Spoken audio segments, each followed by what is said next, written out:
皆さんこんにちは。今回はラジ HP でやってみたかったことの第2弾目として、この自作空冷 CPU クーラー、ラジ HP を水冷にしてみたという紹介です。ラジ HP はもともと PC 水冷用だったラジエータを改造して、ヒートタイプか。市販の空冷 CPU クーラーと同じように双変加熱輸送を使えるようにしたものなのですが、使ったラジエータが結構原型を保ったままだったので、これなら水冷としてまだ使えるだろうと思い、さらにラジ HP はパーツを組み替えることで、水枕の金属ブロックとラジエータを一体化させたような構造にもできるので、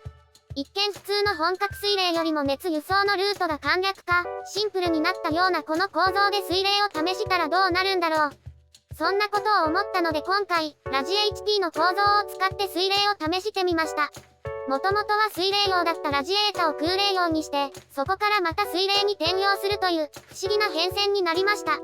ところで、今回のラジ HP という自作空冷 CPU クーラーを水冷化させるという内容。最近これと同じ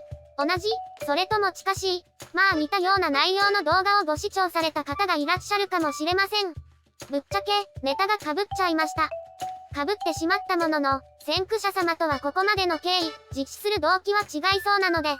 私のわがままですが鮮魚のまま今回の紹介を行います。まずは構造についてです。ラジ HP 本体の構造ですが、今回はタイプ部という観察用部品を外しています。先日までの空冷 CPU クーラーとして動かしていた時は、内部で冷媒が沸騰する様子を眺めることができたり、はたまた配管形状が変わるためか、冷却性能にもいい影響を与えていたタイプ部なのですが、水冷における冷媒循環、熱交換を考えると、おそらく邪魔になりそうでした。水冷では金属ブロック表面の上を冷媒が素早く移動して、熱交換を活発にすることが大切なんですが、タイプ部があるとポケットというのか、遊水池というか、溜まり場になってしまいそうです。そんなわけで今回の水冷化ではタイプ部なしの、見た目すっきりラジ HP でいきます。まあタイプ部をなくしたところで水冷的には不安が残っています。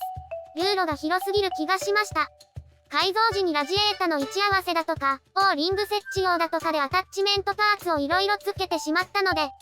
金属ブロック表面の上はそれなりに空間ができてしまいました。空冷だったらこの空間でも大丈夫、いや狭いかもしれないのですが、水冷的には広すぎです。市販の水枕における流路なんて、これと比べたら強小レベルですからね。流路は適度に狭めれば、冷媒の流れるスピード、流速を速くできます。適度とか限度はありますが、基本的に流路の大きさと流速は反比例します。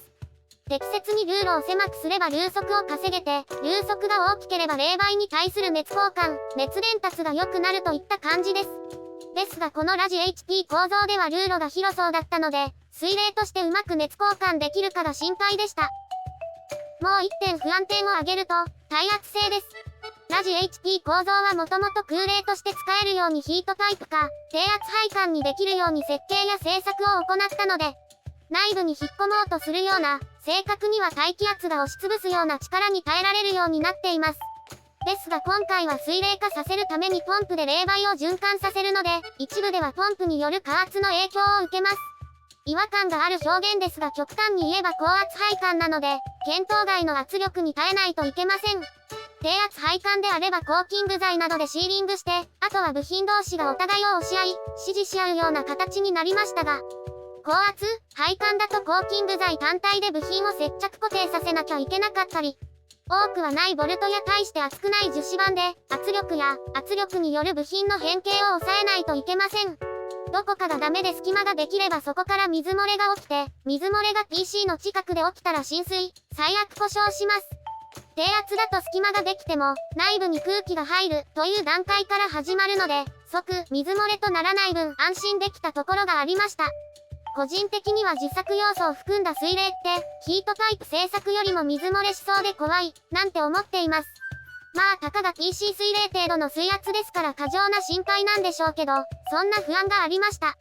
他は特に心配していなかったんですけどね。もともと水冷用のラジエータだったんですから放熱や冷媒循環は大丈夫でしょうし、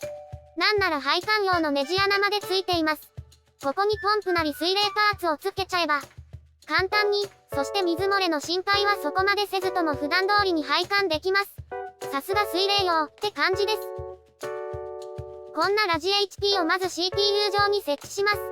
ここまでは先日の自作空冷 CPU クーラーと同じです。次にラジエータに接触、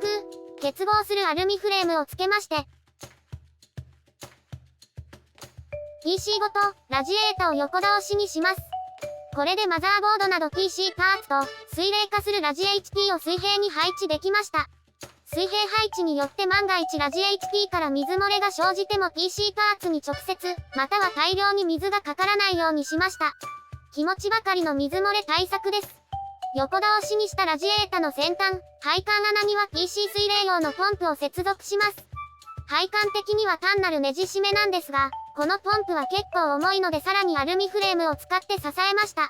というか今回追加したアルミフレームは横倒しのためと、重いポンプと冷媒を入れば多分重くなるラジエータを支持するのが役目ですね。あとは残りの配管部品も付けまして、完成です。水冷用ラジエータを空冷化させたもので水冷を試す。そんな不思議な変遷をたどる CPU クーラーです。配管内に残るエアを排出するために高さを稼いだところがあるので、そこは打足な感じがしますが、極力少ないパーツ構成を目指しました。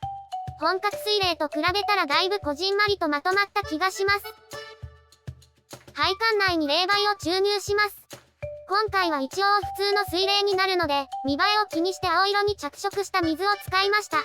まあ正確には青色の食用色素を溶かした水道水なんですが、これは常用するわけでもない実験的なものですし、この後動作確認したらさっさと解体、清掃しちゃうので腐食とかカルキなんて気にしていません。注入し終えたのでポンプを動かしてみましょう。エア紙がひどいですね。マイクロバブルみたいになっています。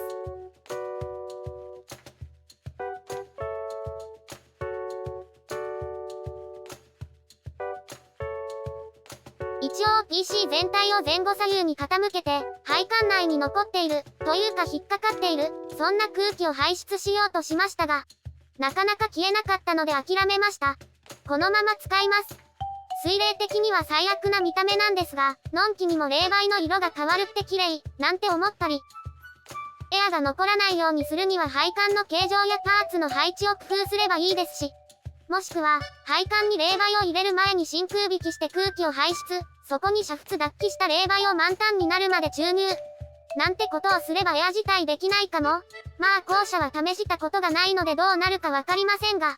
いずれにしても今回は遊び半分な気持ちでやっているので特に対処せず進めます。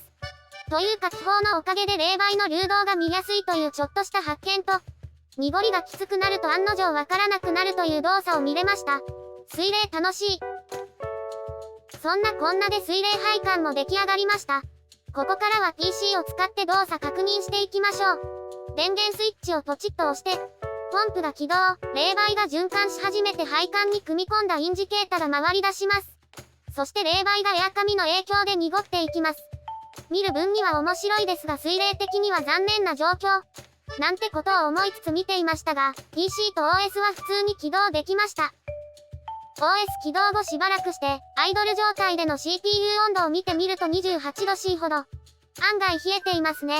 私の勘では以前制作した輸直 CPU クーラーみたいに、冷やせないタイプだろうと思っていたのですが予想外です。ベンチマークもやって高負荷動作も見てみましょう。CPU はインテルの Core i7-6700K で、CPU の動作設定は定格です。特に問題なくベンチマークは進んでいきまして、ベンチマーク終了、完走できました。CPU 温度の最大値を確認すると、61度 C です。この後定格でベンチマークを2回行って計3回、オーバークロック設定で2パターン、それぞれ1回ずつベンチマークしまして、その結果がこんな感じです。普通に冷やせるタイプの CPU クーラーでした。いや、先日やった空冷状態のラジ HP と比べたら高温になっているのですが、水冷には向かなそうな広いルーロ形状、加えてエア紙大量というひどい状態で動かしても冷やせていました。冷却性能という点で水冷のポテンシャルの高さを感じますね。これなら直すところを直せばもっと冷えるんでしょう。まあ直していった先には普通の本格水冷があるでしょうから、ここから改良を考える必要もないでしょうけど。それなら今回水冷もできると分かったラジ HP 構造なんですから、以前制作した低圧水冷という、空冷のヒートパイプと水冷の冷媒循環を混ぜたようなものにも転用した方が面白そう。そしたらラジ HP の変遷が、水冷用から空冷化構造のまま水冷に戻して、水冷に戻した配管で、普通の空冷でも水冷でもない低圧水冷という、さらに混迷を深めたものにできそう。なんてことも思いましたが、低圧水冷は今のところ冷却的な優位性を見出せていない製作なので、おそらく空冷状態と似た結果になるんだろうなぁと思いまして、結局こっちもやらないことにしています。